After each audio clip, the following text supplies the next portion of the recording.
According to the treaty signed at Srirangapatnam on 18th March 1792 with Governor-General Cornwallis, Tipu Sultan, the ruler of Mysore, handed over the conquered territory of Malabar to the British East India Company.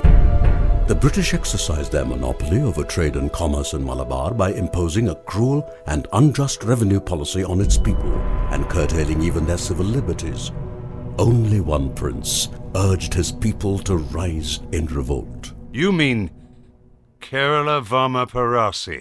Kerala Varma Parasi Tamburan.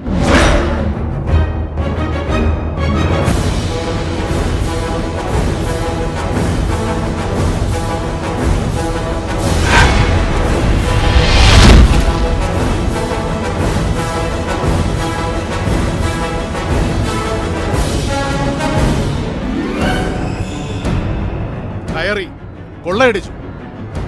കാലാകാലമായി നിലവറയിൽ സൂക്ഷിച്ചിരുന്ന ദ്രവ്യങ്ങളും ആഭരണങ്ങളും പട്ടാളം കൈവശപ്പെടുത്തി. അറിഞ്ഞല്ലോ, പഴശ്ശിയുടെ യുദ്ധങ്ങൾ company കാണാൻ പോകുന്നതേയുള്ളൂ. നീയും ഞാനും മാത്രമായി ഒരിക്കലൊന്ന് കാണണം. കാണേണ്ട ദിവസം അടുത്ത് തന്നെ വരും.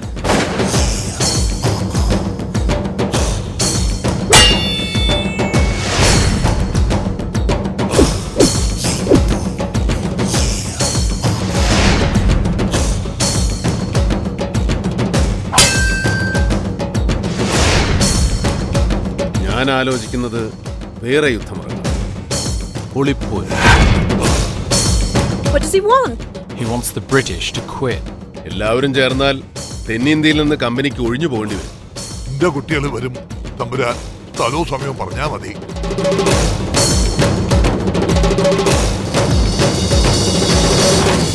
So, he has started the war.